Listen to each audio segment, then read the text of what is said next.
Hello students of class 9, welcome to our online class, and in this class we are going to discuss about the fluid connective tissue. This is the last type of our connective tissue. यह जो हमारा fluid connective tissue है, ये हमारा last type of connective tissue है, ठीक है ना। एंड इसकी स्पेशलिटी क्या है कि ये जो है वह कनेक्टिविटी प्रोवाइड तो करता है one part of our body, but just flow inside, यानी हमारे बॉडी के अंदर फ्लो करता है। फ्लूइड से ही इसका नाम जो है वह बिल्कुल नेम के अकॉर्डिंग ही इसका वर्क भी क्लियर हो जाता है कि यह कनेक्टिविटी तो देगा, कि यह कनेक्टिव टिश्यू का टाइप है, ठीक है। लेकिन यह चूंकि फ्लूइड है, इट मीन्स दैट कि it can flow from one place to another, one part of our body to another. Hence, this type of tissue is called fluid connective tissue. ठीक है? So, it is called fluid connective tissue. अब यहां पर हम देखेंगे कि ये जो fluid connective tissue है, वह क्या फंक्शन परफॉर्म करता है और कैसे फंक्शन परफॉर्म करता है, क्या कैरी करेगा।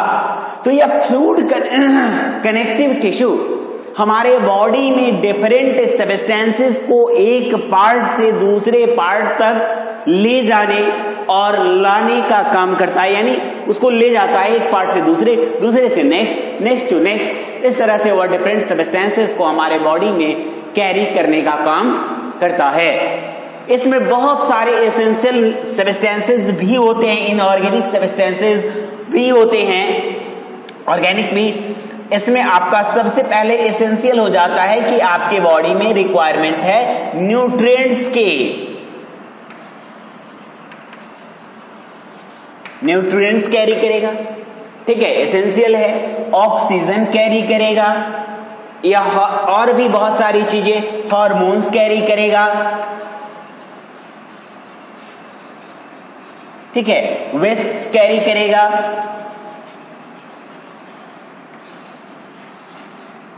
ठीक है। इस तरह से यह बहुत सारी चीजों को, हमें सिर्फ एक एग्जाम्पल बताया, ठीक है, कि इतने सारे कुछ एग्जाम्पल्स हमने आपको इनमें से उठाकर बताया है। इसके अलावा इसमें और भी बहुत सारे सब्सटेंसेस यह कैरी करता है, उसे पहुंचाता है वन पार्ट टू अनदर, और फिर उसमें से जो वेस्ट जनरेट होते हैं उसको रिटर्न करके ले आता है, ठीक है, किसी दूसरे बॉडी पार्ट्स में, जहां पर के फिल्ट्रेशन प्रोसेस परफॉर्म होता है।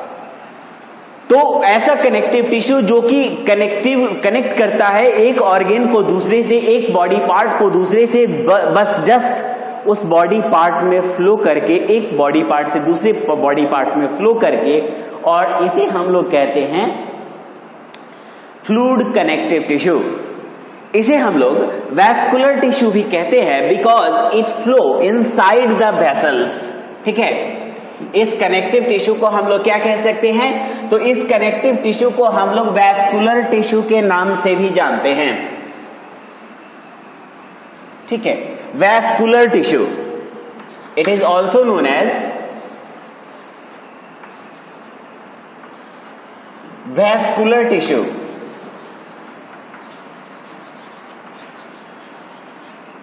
वैस्कुलर टिश्यू के नाम से जानते हैं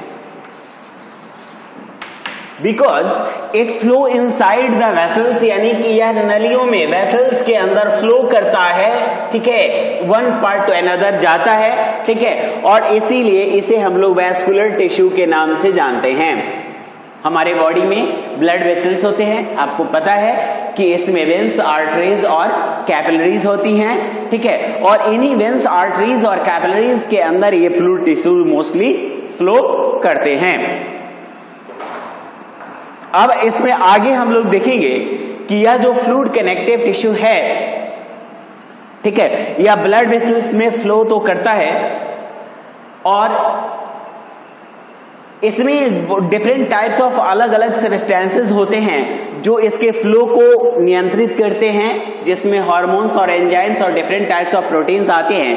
लेकिन इसमें कुछ स्पेशल टाइप ऑफ प्रोटीन होता है जिसे हम लोग कहते हैं फाइब्रिनोजेन, फाइब्रिनोजेन, ठीक है। फाइब्रिनोजेन क्या होता है? तो यह एक मतलब जो है ऐसा प्रोटीन है जो हमारे इस ब्लड में प्रोड्यूस करता है, बनाता है फाइबर्स को,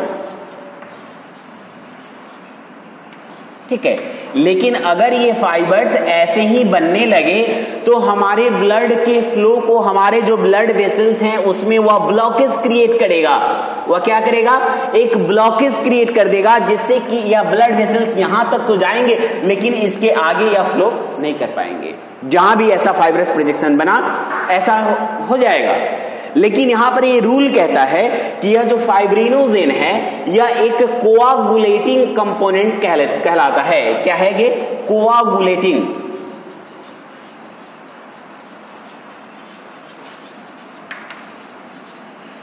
ठीक है, कोआगुलेटिंग कंपोनेंट है, यानी यह ब्लड के कोआगुलेशन प्रोसेस में, यानी कि वह प्रोसेस जिसमें कि ब्लड जो है वह क्लॉट्स को फॉर्म करता है। ब्लड क्या फॉर्म करेगा?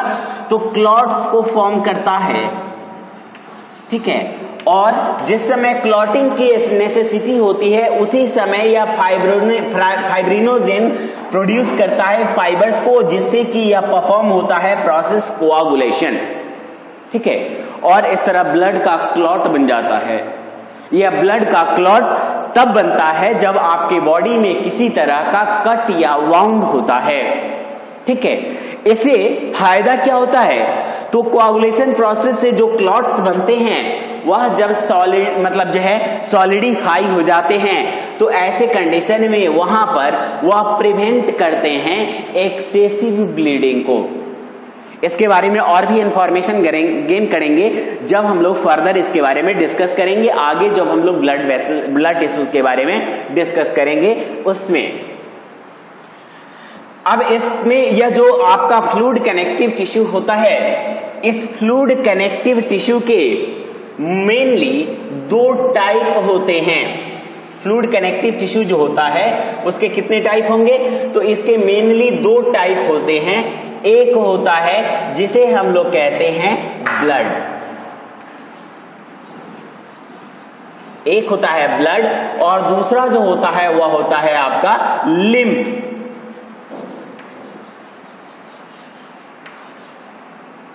ठीक है, ब्लड और लिम्फ। आपका फ्लूइड कनेक्टिव टिश्यू का दो टाइप हो गया, एक ब्लड और दूसरा लिम्फ। ये ब्लड जो होता है, इस ब्लड के दो मेन कंपोनेंट्स होते हैं। पहला कंपोनेंट होता है, ठीक है, ब्लड के दो मेन कंपोनेंट्स हैं। पहला जो है वह है आपका प्लाज्मा। क्या है पहला? Plasma, that is the liquid part of the blood. Plasma क्या है? यह लिक्विड पार्ट ऑफ ब्लड है। It is a type of transparent fluid, ठीक है। और यह ब्लड का मोस्ट ऑफ परसेंट यही फॉर्म करता है, अधिकांश परसेंट यही बनाता है। कौन? प्लाज्मा। दूसरे आते हैं जो ब्लड का है, वह है आपका blood corpuscles. Blood corpuscles,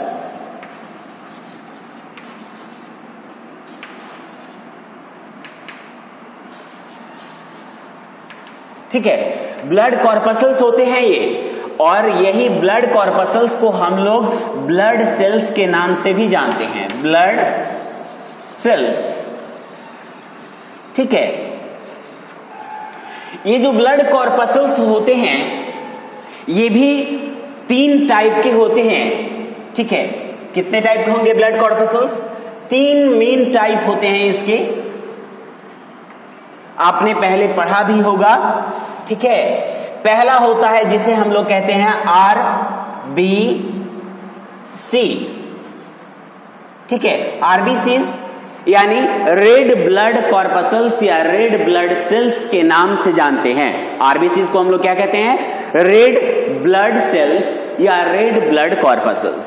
second is WBCs आते हैं, यानी व्हाइट ब्लड सेल्स या व्हाइट ब्लड कॉर्पसल्स के नाम से जानते हैं। और थर्ड टाइप जो होता है उसे हम लोग कहते हैं प्लेटलेट्स।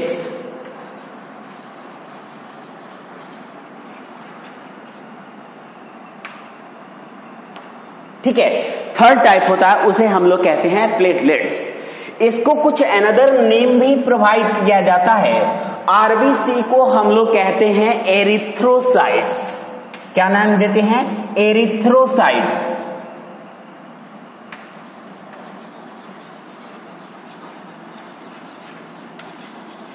ठीक है, एरिथ्रोसाइट्स के नाम से जानते हैं आरबीसीज को। डब्ल्यूबीसीज को हम लोग कहते हैं ल्यूकोसाइट्स।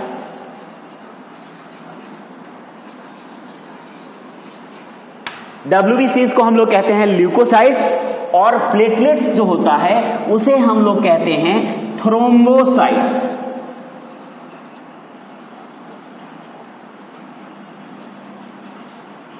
ठीक है, तो तीन नेम हो गए, एरिथ्रोसाइट्स, ल्यूकोसाइट्स और लास्ट हो गया थ्रोम्बोसाइट्स।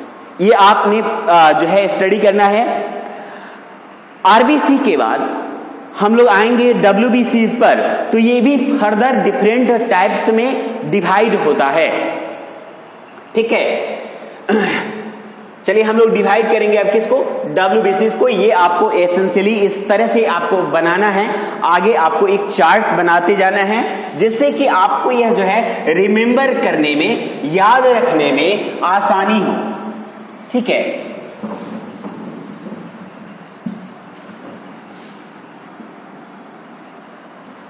चलिए इसमें हम लोग डिवाइड करेंगे किसको? W B Cs. डब्ल्यूबीसीज को हम लोग डिवाइड करने वाले हैं। डब्ल्यूबीसीज को मेनली हम लोग दो टाइप्स में डिवाइड करते हैं। एक को हम लोग कहते हैं ग्रैन्युलोसाइट। ग्रैन्युलोसाइट्स। देखिए, ग्रैन्युलोसाइट इसका नाम क्यों पड़ा है, इसके बारे में हम लोग डिस्कस कर लेंगे। इसमें ऐसे सेल्स होते हैं, ठीक है, ग्रैन्युलोसाइट्स ऐसे सेल्स होते हैं जिसके साइटोप्लाज्म में, ठीक है, न्यूक्लियस तो है, लेकिन इसके आसपास जो लिक्विड ग्राउंड सब्सटेंस है उसमें ग्रैन्यूल्स पाए जाते हैं, और इसी ग्रैन्यूल्स के प्रेजेंस के कारण इसका नाम रख दिया गया है ग्रैन्युलोसाइट। क्या नाम रख दिया गया? इसका नाम रख दिया गया है ग्रैन्युलोसाइट। और दूसरा होता है, उसे हम लोग कहते हैं ए ग्रैन्युलोसाइट।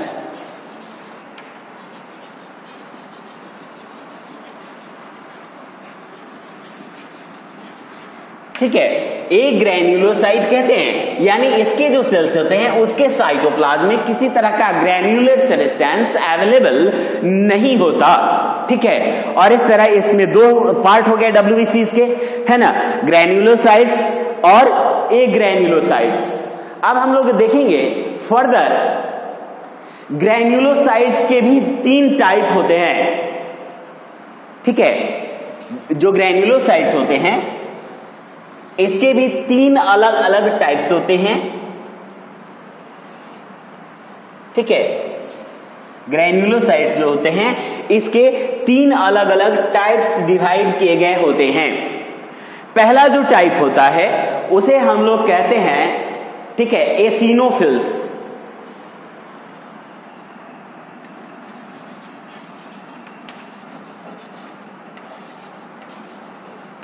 ठीक है, एसिनोफिल्स।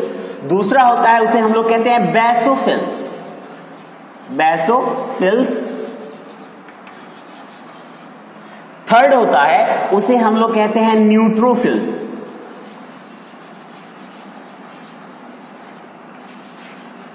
ठीक है, तो इसमें तीन टाइप हो गए, एसिनोफिल्स, बेसोफिल्स और न्यूट्रोफिल्स।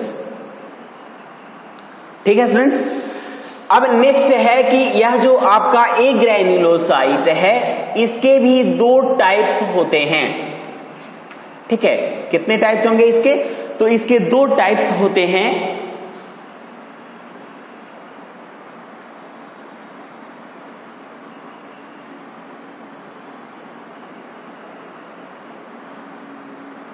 ये दो टाइप्स कौन कौन से हैं? तो इसके दो टाइप्स हैं, मोनोसाइट्स और लिम्फोसाइट्स। ठीक है, इसके दो टाइप्स हो जाएंगे, मोनोसाइट्स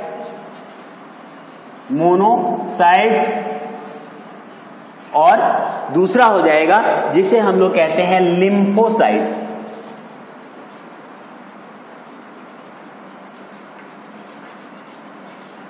ठीक है, मोनोसाइट्स और लिम्फोसाइट्स, इस तरह से इसके दो टाइप्स हो जाते हैं। ये WBC का ही टाइप है और इसमें जितने भी टाइप्स अभी तक डिवाइड किए गए हैं, ठीक है, ये केवल इस WBC के फेगोसाइट्स हैं, फेगोसाइट्स है ना। WBC का कौन सा टाइप है? फेगोसाइट्स हैं। और इस फेगोसाइट्स के जो है वह दो टाइप हो गए, ग्रैन्युलोसाइट और ए ग्रैन्युलोसाइट, ठीक है। और इसका एक WBC का दूसरा भी टाइप होता है, ये तो पहला हम लिख दिए। इस WBC का दूसरा टाइप होता है जिसे हम लोग कहते हैं इम्यूनोसाइट।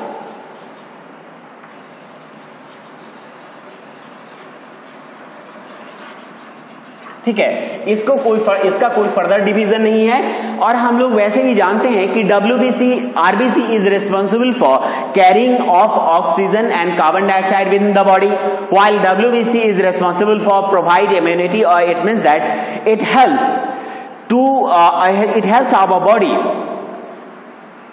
To prevent from infection and also prevent our body from sickness, यानी डिजीज से हमारे बॉडी को बचाने का काम करता है, यानी यह हमारे बॉडी की इम्यूनिटी को फॉर्म करता है। और इसीलिए इसमें एक और सेल होता है जिसे हम लोग कहते हैं इम्यूनोसाइट्स। लेकिन इम्यूनिटी को प्रोवाइड करने के लिए, डिजीज से प्रोटेक्ट करने के लिए, इन्फेक्शन से बचाने के लिए इसमें दोनों की जरूरत होती है, फेगोसाइट्स की भी और इम्यूनोसाइट्स की भी।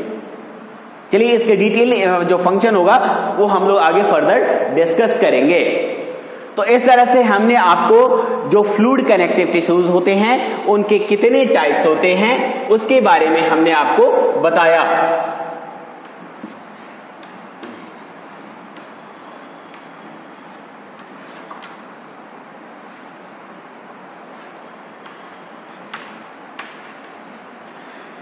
नेक्स्ट हम लोग इसको एक चार्ट पेपर में आप लोग बना लीजिएगा स्टूडेंट्स, ठीक है, ताकि आपको याद करने में, हमने तो इसको 2 पोर्शन में बनाया है क्योंकि बड़ा बड़ा लिखकर बनाना था, आपको बताना था। आप इसे एक चार्ट पेपर पर बनाएंगे, इससे आपको इसको रिमेंबर करने में, इसे याद रखने में आसानी होगी। खूबसूरत सा चार्ट, ठीक है। एंड आज का आपका होमवर्क भी यही रहेगा कि आपको चार्ट पेपर पर, एक बड़े से चार्ट पेपर पर इसका एक फ्लो चार्ट बनाकर आपको शो करना है। ठीक है स्टूडेंट्स, थैंक यू।